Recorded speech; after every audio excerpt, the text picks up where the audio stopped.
Discussion करेंगे कि जिससे हमारे जो पैनल में जो आए सब वेबिनार में जो ज्वाइन हुए उनको आपने पूरा एनसीसीएफ और एनईएमएल के बारे में बता दिया। अभी मार्केट का सिनेरियो क्या है वो हम बात करेंगे और मेरे ख्याल से काफी यहाँ के गुजरात के लोगों यहाँ ज्वाइन हुए हैं, तो हम ये डिस्कशन है वो गुजराती में करेंगे।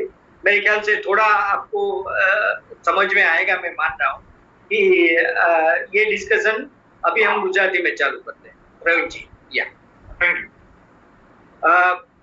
અમારી સાથે જે મિત્રો પેનલ મેમ્બરમાં છે શૈલેષભાઈ નથવાણી, કરશનભાઈ ચાવડા અને નીરજભાઈ, આપણે જાણીએ છીએ કે સમગ્ર વિશ્વની જે મગફળીની માર્કેટ છે એનું કેન્દ્રબિંદુ ગુજરાત છે।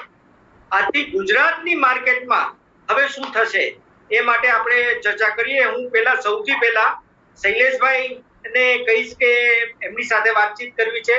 શૈલેષભાઈ મારા ખ્યાલથી જોડાયેલા જ છે। શૈલેષભાઈ,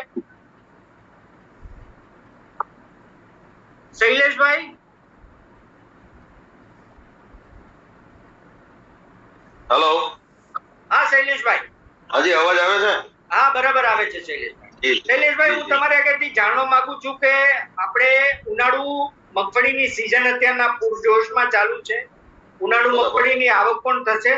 મને ગુજરાત, ઉત્તર પ્રદેશ અને સાઉથના સેન્ટરો કે ત્યાં તો શિયાળુ વાવેતર મગફળીનું થાય છે, આંધ્રપ્રદેશ અને તેલંગાણા અને કર્ણાટક, તો આ ઓલ ઓવર ઇન્ડિયાનો મગફળીના પાકનો ઉનાળુ અને શિયાળુ પાકની સ્થિતિ શું છે એના વિશે શૈલેષભાઈ જરા પ્રકાશ પાડો।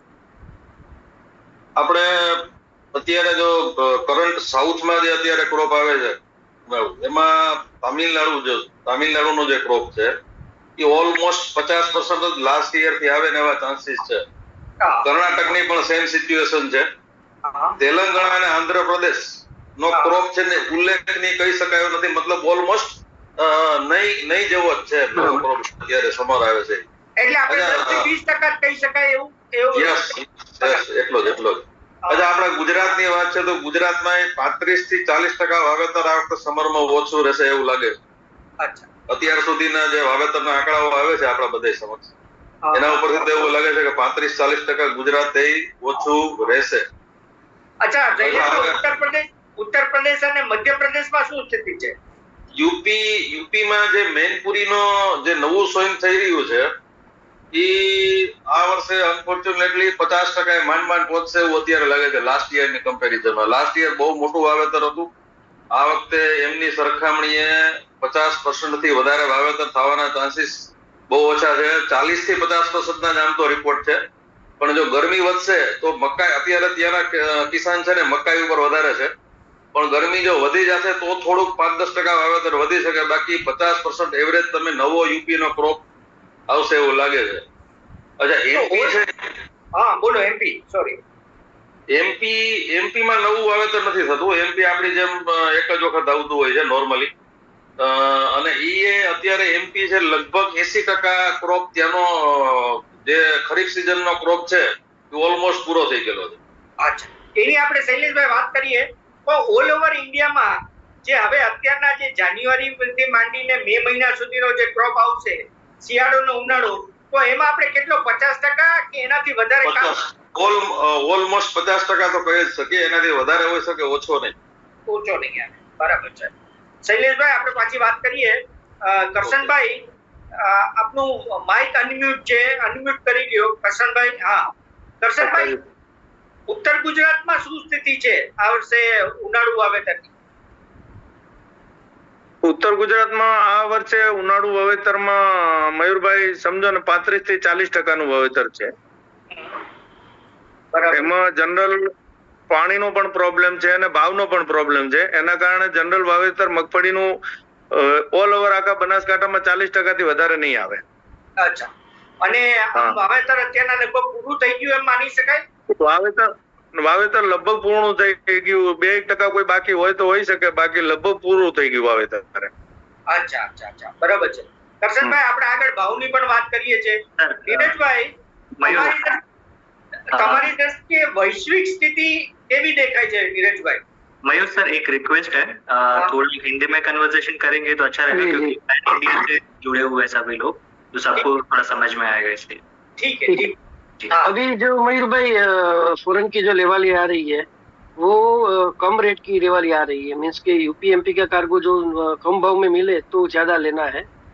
बनासकांठा का कार्गो तो सिर्फ वियतनाम के अंदर ही जा रहा है, अदरवाइज कोई इतनी बड़ी डिमांड नहीं आ रही है। जो भी आ रही है वो जितना सस्ता दे रहे हैं उतनी डिमांड बढ़ रही है, जैसे ही भाव बढ़ते हैं तो डिमांड स्लो हो जाती है।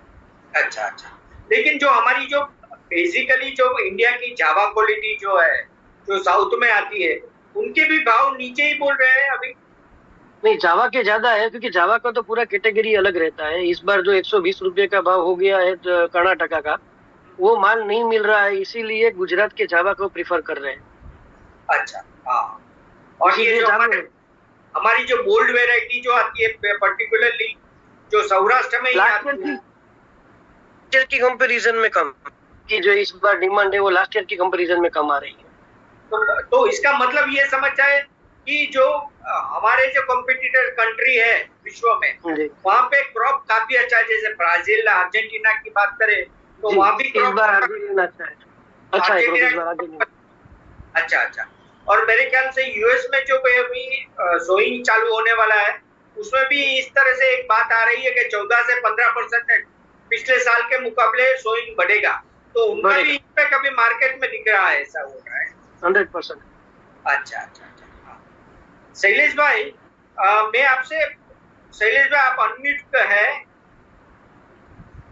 हाँ शैलेश भाई, ये जो हमारे यहाँ जो समर क्रॉप कम हुआ है उसकी वजह क्या है?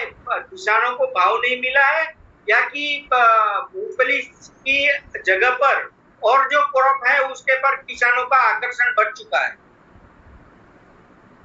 पहला तो यही है कि किसानों को रेट कम मिला है।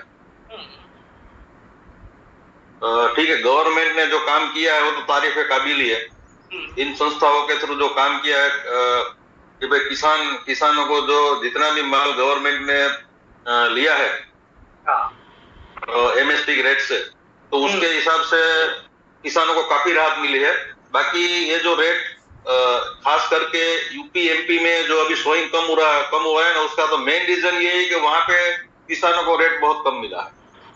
अच्छा, और दूसरे कॉम्पिटिटिव क्रॉप जो है उसकी तरफ किसानों को आकर्षण बढ़ा है, ऐसा भी हो सकता है? देखो, ऐसा मेरे हिसाब से ऐसा इसलिए नहीं है कि ऐसी कोई, समझो वहां पे इस साल मक्के का सोइंग ज्यादा हो रहा है। तो एट्रेक्शन मक्के का नहीं है। अच्छा। प्रॉब्लम रेट का ही था। अच्छा अच्छा। हाँ। तो अभी जो अराइवल्स का पिक्चर है वो शैलेश भाई कैसा है? साउथ में अभी अराइवल्स चालू हुई है कोई भी, ये जो हमारा रबी क्रॉप है उनकी? हाँ, अभी चालू हुई है ना। तो मतलब हाँ, ये आंध्र, भाई तमिलनाडु और कर्नाटक, हाँ, दोनों जगह अराइवल हो रही है। अच्छा अच्छा। तो कितनी अभी रोज की कितनी अराइवल्स होती है? देखो, अप्रोक्सीमेटली जो कर्नाटक है वहाँ अभी तक मेरे हिसाब से जो मुझे न्यूज मिला है, कम से कम 25-30 हजार बोरी की अराइवल हो रही है। हाँ। और कर्नाटक का ही बता, कर्नाटक में, और दूसरी जगह पे आंध्र प्रदेश में चालू हुई है कहीं पे। आंध्र और तेलंगाना नहीं के बराबर है, तो उसके अराइवल के बारे में बोलना ही मुश्किल है। अच्छा, और अगले जो 1-2 महीने हैं वहाँ कौन सी कहाँ पे और कौन से टाइम पर अराइवल्स, नई अराइवल्स?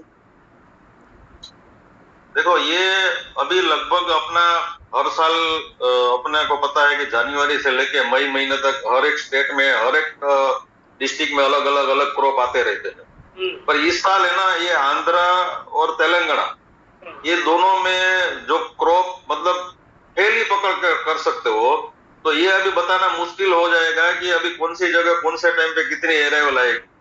ठीक है, ठीक है। और शैलेश भाई, ये महाराष्ट्र में भी एक छोटा क्रॉप हर साल आता है मूंगफली का, वो इस बार कैसा रहा? महाराष्ट्र का भी देखो, लगभग आप लास्ट ईयर जितना पकड़ के चल सकते हो।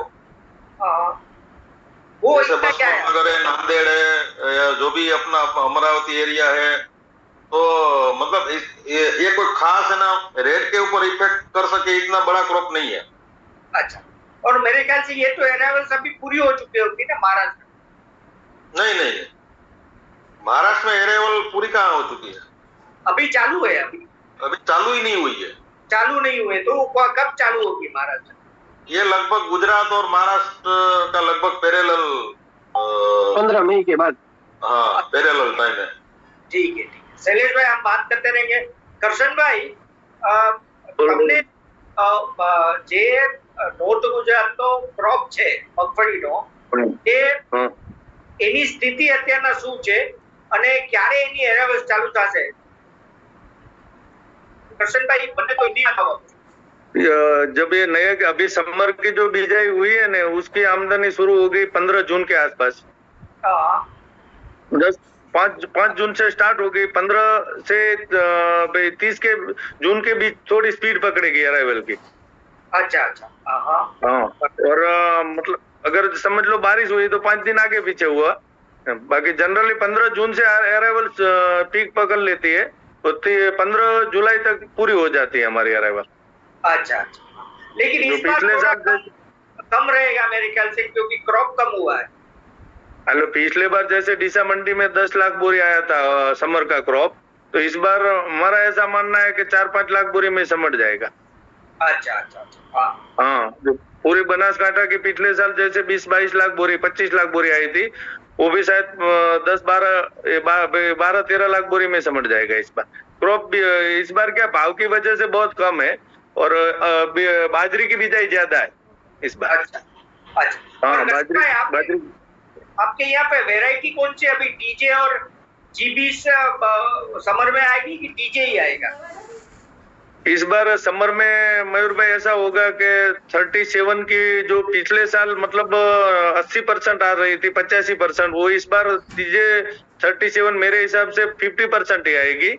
50% 24 नंबर है जावा आएगी, और 25% आएगी अपने मीनाक्षी, नई जो जात आई है वो। इसका भाव भी ज्यादा है और उसका उतारा भी ज्यादा मिलता है। तो किसानों ने इस बार थोड़ी वेराइटी चेंज किया है समर में, ऐसा भी? हाँ, वेराइटी पिछले खरीफ से चेंज किया। खरीफ में थोड़ी बियारण की कमी थी, इसलिए नहीं किया था। बाकी अभी समर में अभी समझो 3000 रुपये का जो भी बैग मिल रही है बियारण की, वो मीनाक्षी बिजाई करने का किसान का मन ज्यादा है इस बार। अच्छा अच्छा, हाँ, 25% मीनाक्षी, 25 जावा और 50% में 37 रहेगा इस बार समर। तो इस बार थोड़ा उतारा ज्यादा मिलेगा, ऐसा एरिया तो कम हुआ है। समर में तो क्या होता है मयूर भाई, उतारा ज्यादा ही मिलता है। अच्छा, मीटिंग में हूँ भी आपको। समर में तो पिछले साल के मुकाबले कुछ अच्छा उतारा मिलेगा, ऐसा बोल सकते हैं? नहीं, पिछले साल भी अच्छा ही था उतारा, पिछले साल जितना ही आएगा, कोई ज्यादा। पिछले साल भी अच्छा ही, इससे ज्यादा तो होना मुश्किल है। पिछले साल भी अच्छा ही था उतारा। अच्छा, धीरज भाई, ये जो प्रोसेसिंग यूनिट यानी कि समर में सबसे ज्यादा जो क्रॉप आता है, वो मेरे ख्याल से ये सिंगदाना बनाने के लिए ही आता है। तो इसका एक तो क्रॉप, सभी लोगों से बात की, क्रॉप कम हुआ है, तो ये प्रोसेसिंग यूनिट है और हमारे जो स्टॉकिस्ट है, उनका इस सीजन में कैसा व्यू रहेगा? व्यू में तो ऐसा है मयूर भाई के माल मेरे ख्याल से 1,40,000 से 50,000 टन आएगा समर का। हाँ, पूरे इंडिया का? नहीं, सिर्फ गुजरात का। गुजरात का, हाँ, 1.5 लाख टन के आजू बाजू का आएगा। तो वैसे भी हमारा पुराना ग्रुप भी इतना पड़ा है, अभी भी 50% माल तो रेडी पड़ा है सबके पास। अच्छा, ये जो खरीफ सीजन का जो है वो अभी पुराना स्टॉक भी पूरी सभी सेक्टरों में पड़ा है, क्योंकि रिकॉर्ड ब्रेक सोइंग हुआ था लास्ट ईयर, और रिकॉर्ड ब्रेक बारिश भी हुई थी, और सबसे मेरे ख्याल से मेरे कैरियर में 26 साल में इतना माल मैंने कभी नहीं देखा। अच्छा, तो ये माल तो अभी नेक्स्ट ईयर भी चलने वाला ही है। अच्छा अच्छा अच्छा, हाँ, ठीक है धीरज भाई, प्राइस के बारे में बात करने के लिए मैं आपके पास आता हूँ। शैलेश भाई, आपका माइक जी। हाँ, शैलेश भाई, जो नॉर्थ का क्रॉप है, साउथ का क्रॉप है, ये सब की हमने बात की कि हमारा जो बिजाई है बहुत कम हुई है, पहली बात। तो आप अगले जो दिनों में जो ये एनसीसीएफ और दूसरी जो गवर्नमेंट एजेंसी ने जो मूंगफली एमएसपी पर जो खरीदी की है, वो भी मार्केट में आएगी, तो आप उनका इम्पैक्ट मार्केट में कैसा देख रहे हैं? उनका इम्पैक्ट मार्केट में देखो जो बोल्ड वेराइटी है, हाँ। बोल्ड वेराइटी में मार्केट थोड़ा डाउन जा सकता है, लेकिन ये जो दूसरी जो अपना ये गोलदाने की वेराइटी है, जैसे टीजे है या तो फिर 37 टीजे है, 24 नंबर है, उस वेराइटी पे समर क्रॉप कम होने की वजह से और फॉरेन मार्केट की डिमांड होने की वजह से मुझे नहीं लगता कि वो मार्केट डाउन जा सकता है। आगे भी नहीं जा सकता, लेकिन पीछे भी जाने भी चांसेस बहुत कम दिखाई दे रहा है। हालांकि बोल्ड जो है ना, बोल्ड में मार्केट डाउन रहेगा। अच्छा, लेकिन जावा बहुत बड़ा क्रॉप, बहुत बड़ा जो अपना गुजरात में लगभग 13 लाख टन जो माल है, उसमें से तकरीबन 8-9 लाख टन तो मेरे हिसाब से बोल्ड क्वालिटी हो सकती है। अच्छा अच्छा, हाँ। आप राजस्थान में भी 5 लाख टन जो है वो बोल्ड क्वालिटी ही है। अच्छा, तो बोल्ड में आगे बाजार सुधरने का कोई चांस इस साल में तो मुझे नहीं लग रहा। अच्छा शैलेश भाई, जो यूपी का क्रॉप जो है और राजस्थान में जो हमारा खरीफ क्रॉप हुआ, तो स्नैपशॉट अगर देखा जाए तो पुराना जो क्रॉप का जो पुराना स्टॉक है हमारे पास और नया जो क्रॉप आएगा, वो कुल मिला के क्या स्थिति, पुराना स्टॉक अभी कितना 20 से 25% पूरे इंडिया में पड़ा होगा? पुराना बोले तो ये अभी जो खरीफ सीजन का ही बोल रहे हो ना? हाँ, खरीफ सीजन का। देखो आप गुजरात की जो बात करें हम लोग, तो गुजरात में कम से कम अभी भी मेरे हिसाब से 30 से 40% सबसे ज्यादा माल गुजरात में है। अच्छा। राजस्थान देखा जाए, एमपी यूपी देखा जाए तो वहां पे मुश्किल से 20% माल भी बचा होगा। अच्छा। सेम सिचुएशन राजस्थान में है। राजस्थान में गवर्नमेंट के पास 5 लाख टन माल है और किसान और स्टॉकिस्टों के पास मुश्किल से लगभग समझो 2 लाख टन के आसपास माल हो सकता है। तो ये जो आपकी बात हुई शैलेश भाई, एक तो हमारा जो समर और रबी क्रॉप जो आ रहा है वो छोटा आ रहा है, पुराना माल है वो काफी बड़ा है, तो ओवरऑल सप्लाई सिचुएशन आप क्या देख रहे हैं? बहुत बड़ी सप्लाई सिचुएशन की जो बात हो रही है, ऐसी नहीं हो सकती है कि वो नेक टू नेक रहेगा सप्लाई? नहीं सप्लाई जो है सरप्लस ही है, क्योंकि ऑलमोस्ट समझो गुजरात, राजस्थान और यूपी मिला के 21 लाख टन के आसपास का परचेजिंग हुआ है, तो ऑलमोस्ट एक क्रॉप के बराबर ही हो गया वो। अच्छा अच्छा अच्छा। और ये इतना समझो गुजरात की हम बात करें, 13 लाख टन जो ये सेल में आएगा, उसको मयूर भाई एडवांस पैसा देते देते उठाने में कम से कम 1.5 साल लगता है। अच्छा, बराबर। आप कभी भी देख लो, 1.5 साल से ज्यादा लगेगा, 1.5 साल से कम नहीं लगेगा। अगर ये लोग आज ही मार्केट रेट से भी सेल करते हैं, आज से ही सेल चालू करते हैं, तो आज की डेट आप लिख लीजिए, 1.5 साल से पहले माल नहीं उठ पाएगा। अच्छा अच्छा, हाँ। और एक रिक्वेस्ट और है मेरी, भाई अपने जो है ये जो पेमेंट का टर्म्स कंडीशन आपने रखा है, अभी पिछले 2-3 साल से मयूर भाई आप भी जानते हो, एग्री कमोडिटी में बहुत बड़ा नुकसान व्यापारियों ने सबने खाया हुआ है। थोड़ा अगर आप जो ये मूंगफली में आपने 5 दिन रखा है, उसकी वो थोड़ा एक्सटेंड कर दे, तो मेरे हिसाब से व्यापारियों को थोड़ा बहुत लाभ मिल जाएगा। कम से कम और 5-1 दिन आप बढ़ा दो तो बहुत बड़ा मतलब फायदा हो जाएगा लोगों को। मयूर भाई आपका क्या मानना है इस बारे में? क्योंकि हमारे ट्रेड ने बहुत बड़ा नुकसान 2 साल से खाया है। नहीं शैलेश भाई, आप ट्रेड के साथ जुड़े हुए हैं, मैं आपको विश्वास दिलाता हूँ कि प्रवीण जी ये आपका जो सुझाव है उसके बारे में सोचेंगे और उनकी तरफ से जो भी रियायत दे सकते हैं वो हमें मिलेगी, ऐसा मैं मान रहा हूँ। शैलेश भाई, हमारा जो डिस्कशन है ये आपका सुझाव बहुत अच्छा है और उसके बारे में सोचना भी चाहिए, ये मैं मान रहा हूँ। शैलेश भाई, अभी जो हमने जो डिस्कशन किया, एक लास्ट जो हमारा एक स्नैपशॉट है, हम प्राइस के बारे में थोड़ी बात कर ले। अभी सिचुएशन पुराना स्टॉक है, नया क्रॉप कम आ रहा है, तो आगे जाके आप जो हमारे जो पर्टिकुलरली जावा वो वेराइटी है, हमारी टीजे वेराइटी है, हमारी गोल्ड वेराइटी है, उसके प्राइस के बारे में कम या ज्यादा उसको क्या लगता है आप? नहीं, मुझे नहीं लगता कि ये जो गवर्नमेंट की संस्थाओं ने जो माल लिया है वो सेलिंग में आता है तो किसी भी डेफिनेटली में रेट बढ़ने के चांसेस पर्सनली मुझे नहीं लग रहे, क्योंकि अभी जितना भी नया क्रॉप जहां भी आएगा 5%, 10%, 50%, वो गोलदाने का ही आ रहा है। उसमें कहीं भी बोल्ड वेराइटी नहीं आ रही। तो प्राइस सिचुएशन है, प्राइस वो स्टेबल रहेंगे ऐसा? प्राइस बोल्ड में मैंने पहले ही बताया, बोल्ड में 100% रेट कम होगा, उसमें कोई दो राय नहीं है। इसके प्राइस स्टेबल रह सकते हैं, अपसाइड नहीं जा सकते। अपसाइड जाने के कोई चांसेस नहीं है, यही बात पर्सनली नहीं लग रहा मुझे। ठीक है करशन भाई, आपका जो सिंगदाना का जो प्राइस है उसके बारे में आपका क्या विचार है? सिंगदाने में ऐसा ये भाव से कोई मतलब जैसे अभी हमारा TJ 37 का 50-60 का जो भाव है 84-85 का चल रहा है, और 80-90 का 78-79 का भाव चल रहा है। और ये भाव से कोई मतलब कोई ऊपर में ऐसी डिमांड नहीं है फॉरेन की कि भाग जाए। ठीक है, कोई रुपया ऊपर नीचे हो जावे, कोई बड़ी मंदी भी नहीं है और कोई बड़ी तेजी भी नहीं है। इस भाव से ₹1-2 अप डाउन रहेगा बाजार में, यही रहेगा। हाँ यही रहेगा बाजार।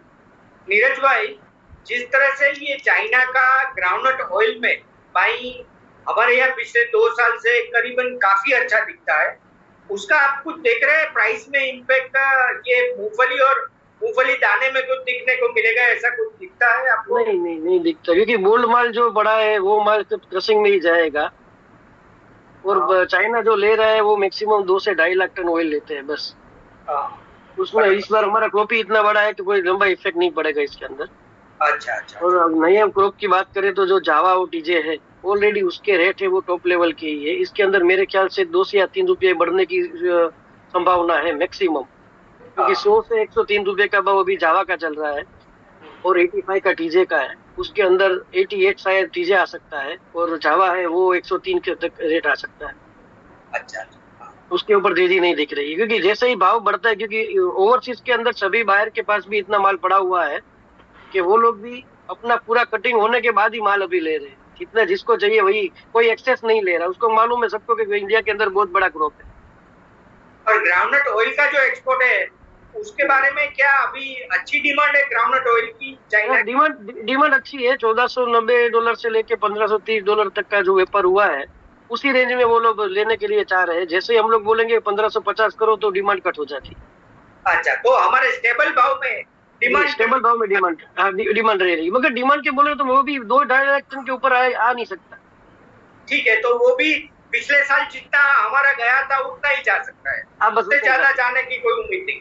दोस्तों, हमने ये 3 हमारे जो एक्सपर्ट है उसके पास से पूरे इंडिया का जो क्रॉप की सिचुएशन है, आगे जाके प्राइस क्या रहेगा, ये सब हमने जाना है। तो मैं मान रहा हूँ कि अभी जो NCCF की तरफ से जो बिकवाली चालू होने वाली है मूंगफली की, उसके बारे में हम कंटिन्यू करें। तो प्रवीण जी, आगे किस तरह से हम क्वेश्चन लेंगे सभी के पास से, किस तरह से आगे बढ़ेंगे? नहीं, मयूर जी, मेरा कहना है कि अगर MD मैडम भी है NCCF के, तो उनसे हम जानना चाहेंगे कि अबाउट NCCF और उनके थोड़े विचार अगर वो रखे सामने। ये वेलकम बहुत अच्छा होगा। तो मैडम से मेरी रिक्वेस्ट है कि अपने विचार थोड़े व्यक्त करें।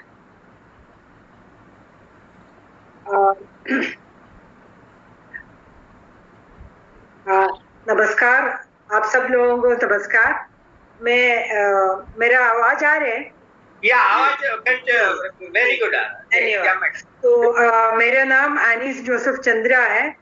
मैं मैनेजिंग डायरेक्टर हूँ NCCF के। सबसे पहले मैं धन्यवाद देना चाहूंगी पैनलिस्ट को और प्रवीण भाई को, जो NEML का MD और CEO है, जो बहुत हमको कम टाइम पे ये एक वेबिनार में इनवाइट किया गया और हमें मौका दिया आप सबसे एक संवेदन करने के लिए। मेरे हिंदी थोड़ी सी कमजोर है, लेकिन मैं कोशिश करूंगी हिंदी में ही बात करने के लिए। गुजराती तो आती नहीं है, तो थोड़ा बहुत आपको उसमें मेरा जो लेवल ऑफ हिंदी है उससे टॉलरेंस रखना पड़ेगा। हमारी जो संस्था है वो 1965 में एस्टेब्लिश्ड है।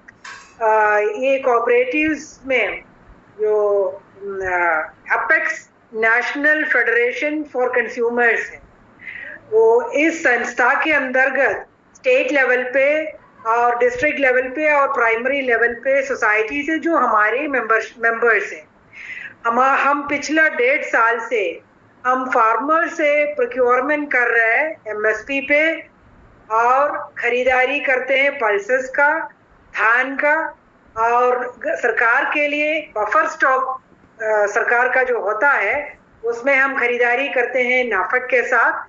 We are one of the central nodal agencies for government of India for pulses.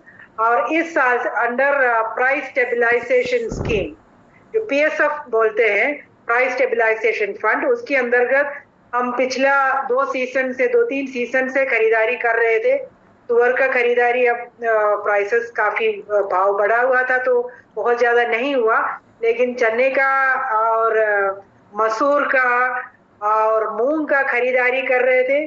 सरकार की तरफ से हम इंपोर्ट भी किया है कुछ दूसरे अन्य राज्यों से, और बफर का स्टॉक हम मेंटेन करते हैं और मार्केट में रिलीज होता है करते हैं जब कंज्यूमर के हित में अगर प्राइस बहुत ज्यादा भाव बढ़ रहा है या सरकार को लगता है कि इंटरवेंशन का जरूरत है तो हमारे माध्यम से वो होलसेल मार्केट में इंटरवेंशन करते हैं।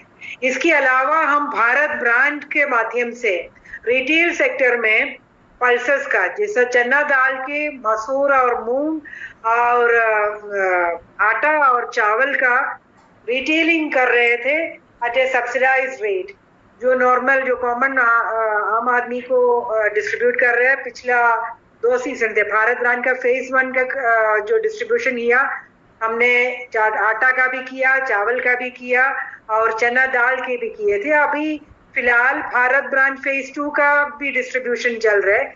ये जो खरीदारी किया था फार्मर से एट एमएसपी पे नाफेड और एनसीसीएफ, उसी का जो बफर स्टॉक से रिलीज करते हैं सरकार और उसको हम रिटेल के माध्यम से रिटेल मार्केट में छोड़ रहे थे।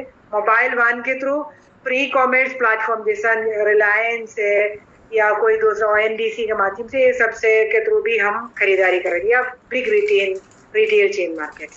तो ये हमारी एक लाइन ऑफ बिजनेस हो गया। दूसरी लाइन ऑफ बिजनेस है हम एक्सपोर्ट कर रहे हैं, चावल की एक्सपोर्ट करते हैं, थोड़ा बहुत मक्के का भी हम एक्सपोर्ट किए थे। अभी फिलहाल हम चावल का जो एमएसपी पे प्रोक्योरमेंट किया मध्य प्रदेश में करीब 5 लाख मेट्रिक टन का। अभी हमारा तमिलनाडु में एमएसपी पे पैडी का प्रोक्योरमेंट, धान का प्रोक्योरमेंट चल रहा है। उसके अलावा गेहूं का प्रोक्योरमेंट अभी राजस्थान में चालू होने वाला है, यूपी में चालू होने वाला है, थोड़ा बहुत बिहार में भी करेंगे। इसके अलावा हम मक्के का भी एमएसपी पे किसान से खरीदारी करते हैं।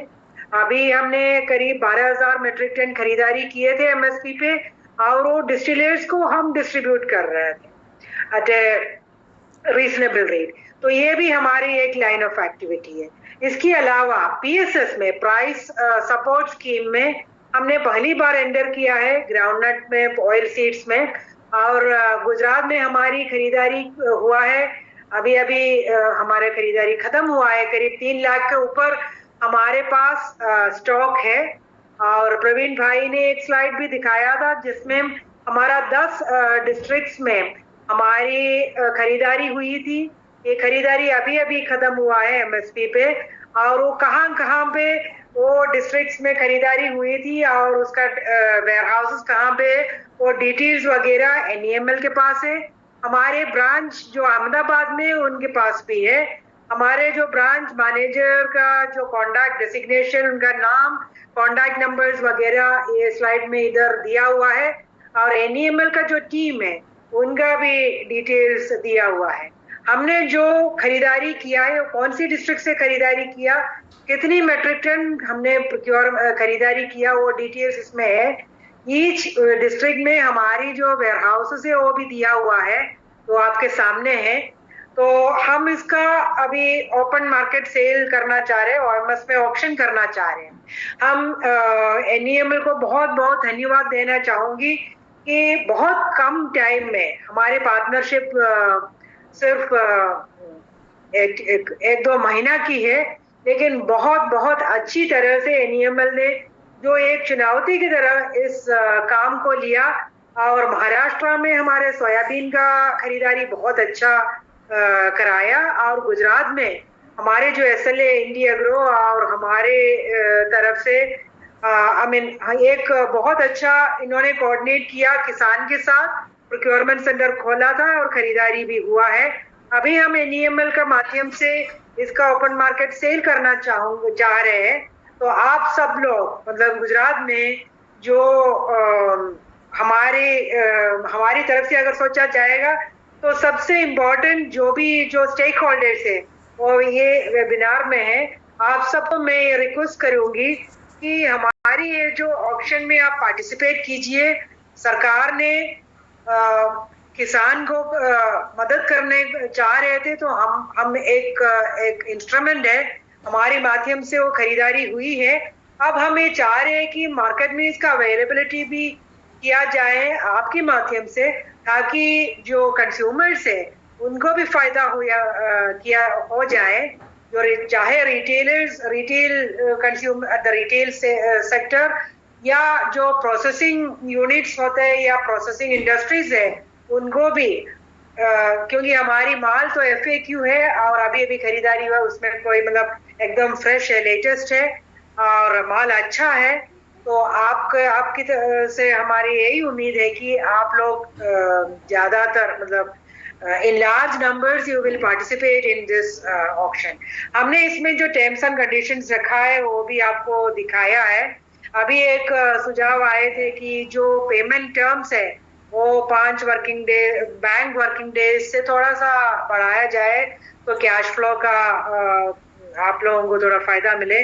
तो इसमें मैं ऑफ द कफ ये सजेशन दे रही हूँ कि 5 working days bank working days के जगह हम 5 बैंक वर्किंग डेज बिना इंटरेस्ट और से 1 हफ्ता और इंटरेस्ट के साथ हम एक प्रपोजल दे सकते हैं। इसमें आप देख लीजिएगा।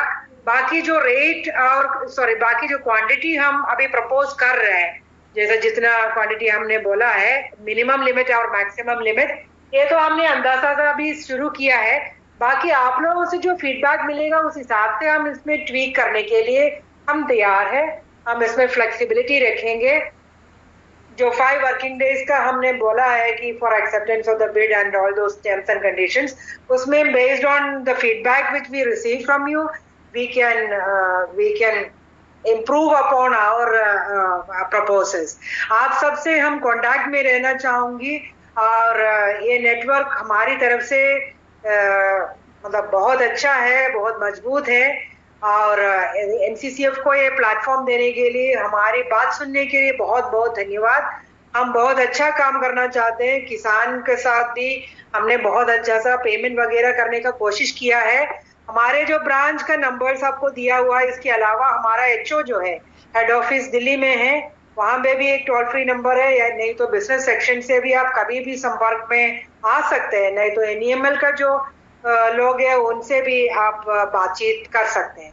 हमारे जो भी वेयरहाउस में जो माल है उसका सैंपल्स हमारे जो स्टेट हेड है जो अहमदाबाद में बैठते हैं उनको हमने बोला है सैंपल वहां पे रखने के लिए, वहां पे उपलब्ध है। आप कभी भी आके जाके उसमें उसका इंस्पेक्ट कर सकते हैं ताकि आपको अंदाजा मिले कि उसका क्वालिटी कैसा है, कितना अवेलेबिलिटी है and so on and so for. ये मेरी तरफ से ओपनिंग रिमार्क्स है। बाकी आप कुछ भी हमसे पूछना चाहे तो उसका जवाब देने के लिए हम तैयार हैं। और NEML और बाकी ये जो एसोसिएशन है और उनके जो अपेक्स बॉडी जो ऑफिस बेयरर्स है, जो नीरज भाई है और शैलेश जी है और बाकी मयूर भाई है और प्रवीण भाई, आप सबको बहुत बहुत धन्यवाद।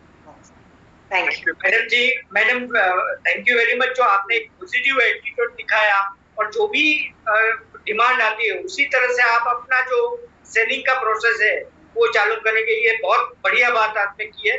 Thank you very much. और आपने बहुत अच्छी तरह से की, तो हम आगे का प्रोग्राम कंटिन्यू करते हैं मैडम। थैंक यू मयूर भाई। अभी NEML की तरफ से जो भी क्वेश्चन आए हैं उसका जो केस किस तरह से मॉनिटरिंग करना चाहिए वो मैं जो NEML अहमदाबाद ऑफिस है संकेत जी और उसको मैं रिक्वेस्ट करूंगा कि आगे क्वेश्चन के बारे में किस तरह से आगे हम कार्यक्रम ले जाए। Thank you sir, thank you madam. Madam chat box में 3 क्वेश्चन अभी तक रिपीटेटिवली आए हैं।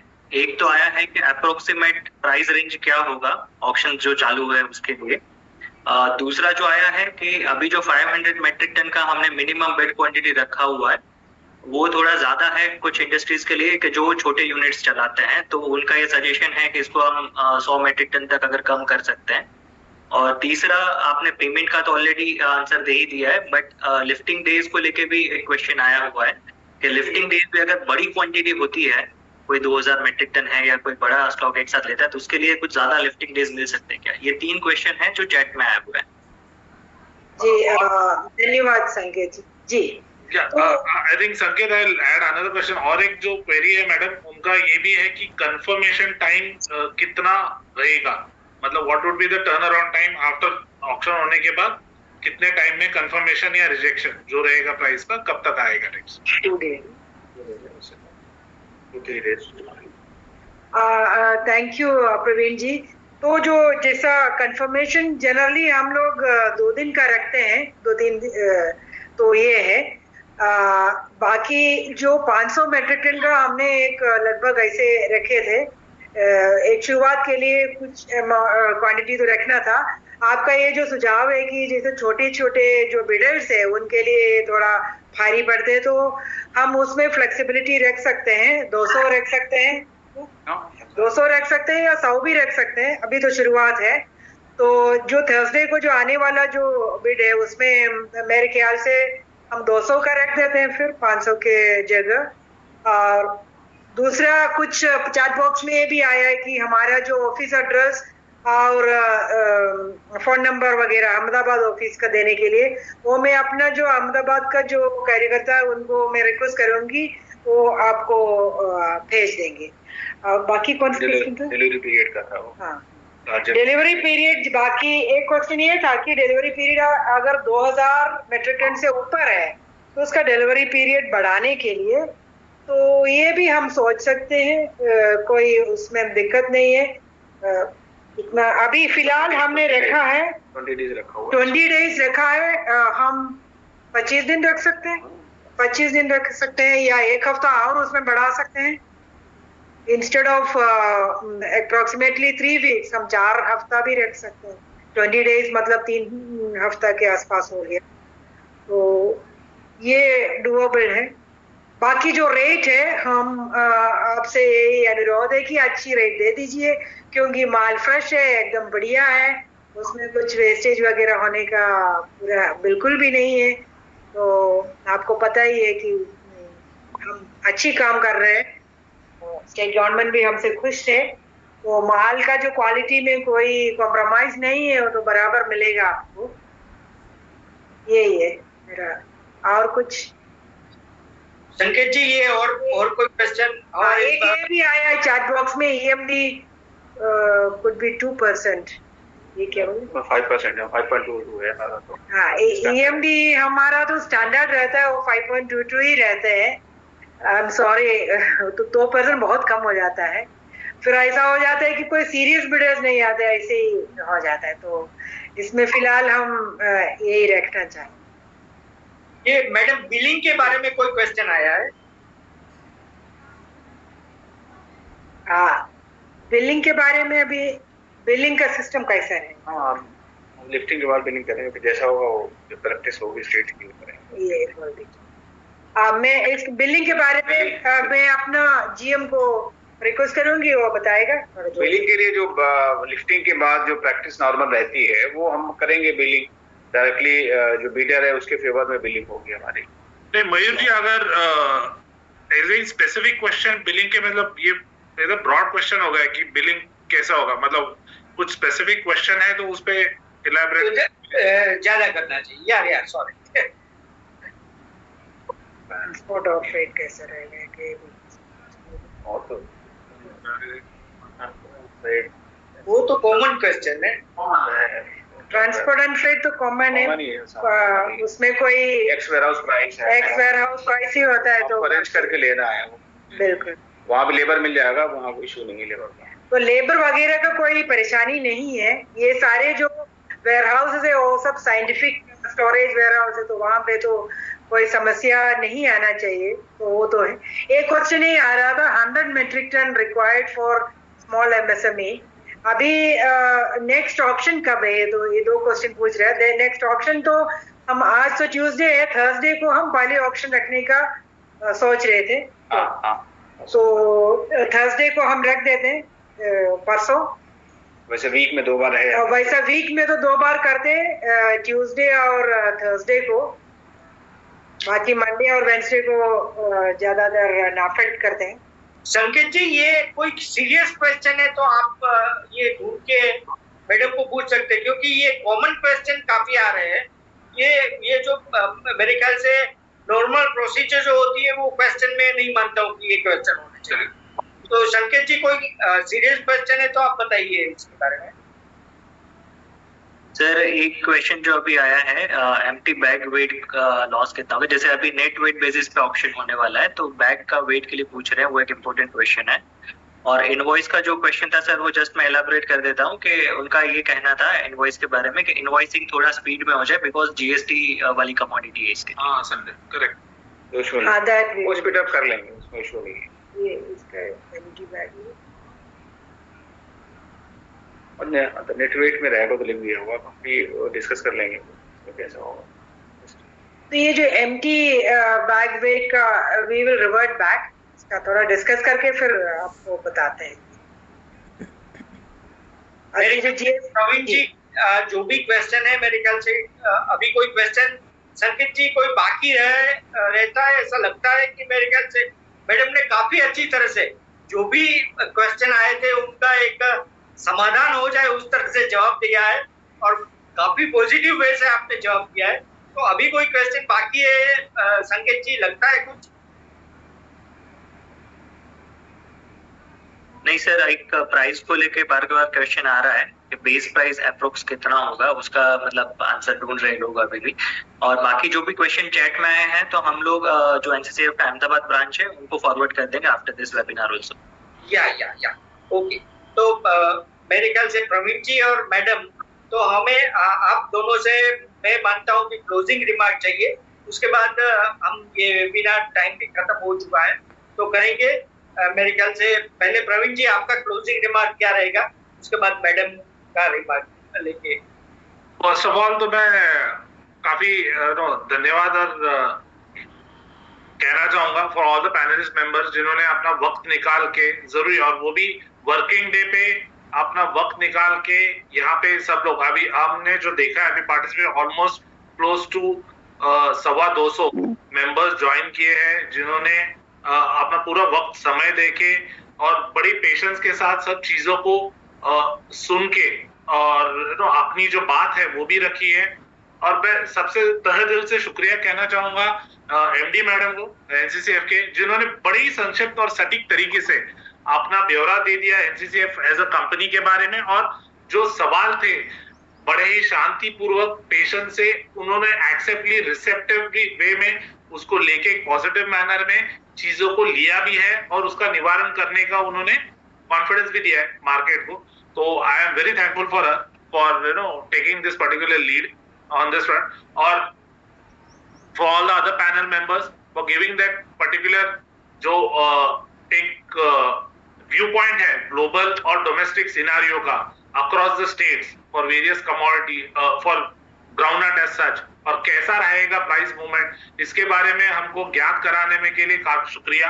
और मयूर भाई एज यूजुअल एक मेन फलक्रम या एक मेन कोऑर्डिनेटर की तरह पूरे चीजें को संभाल के एक वेबिनार को एक स्वरूप देना, एक आकार देना, जिसमें आप काफी महत्वपूर्ण भूमिका आपने निभाई है।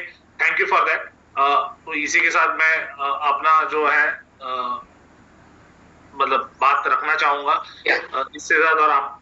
थैंक यू प्रवीण जी, आपने भी काफी अच्छी तरह से सब बातों को सामने रखा और ऐसी तरह से रखा कि सबका समाधान हो जाए। मैडम जी, आपका कोई क्लोजिंग रिमार्क इसके बारे में रहेगा तो आप बताइए मैडम जी। मैं सबसे पहले NEML और जो पैनलिस्ट एक्सपर्ट्स है वो उनको धन्यवाद देना चाहूंगी कि हमको ये मौका दिया ये वेबिनार में पार्टिसिपेट करने के लिए, हमारी जो संस्था है उसके बारे में बताने के लिए, और ये जो बहुत अच्छी तरह से बहुत संख्या में लोग इसमें पार्टिसिपेट किया, ये जानते हुए बहुत खुशी हुई है। ये सेम जो आपने जो एंथुसियाज्म दिखाया है इस वेबिनार में आने के लिए और पार्टिसिपेट करने के लिए और संवाद में योगदान देने के लिए, यही एंथुसियाज्म ये ऑक्शन में भी आप दिखाइएगा। और हमारे लिए ये गर्व की बात है, हम गुजरात के जो बिजनेसमैन है उनसे हम एक नया रिश्ता जोड़ रहे हैं ये एग्री कमोडिटीज में और ग्राउंडनट में।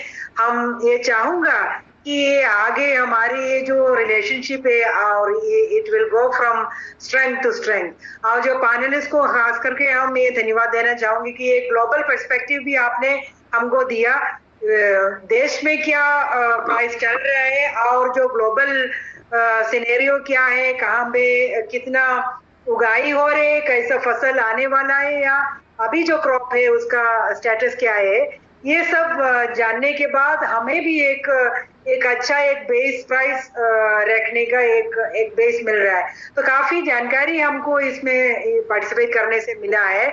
और एक बार फिर से आप सबको बहुत बहुत धन्यवाद। Thank you. धन्यवाद मैडम जी।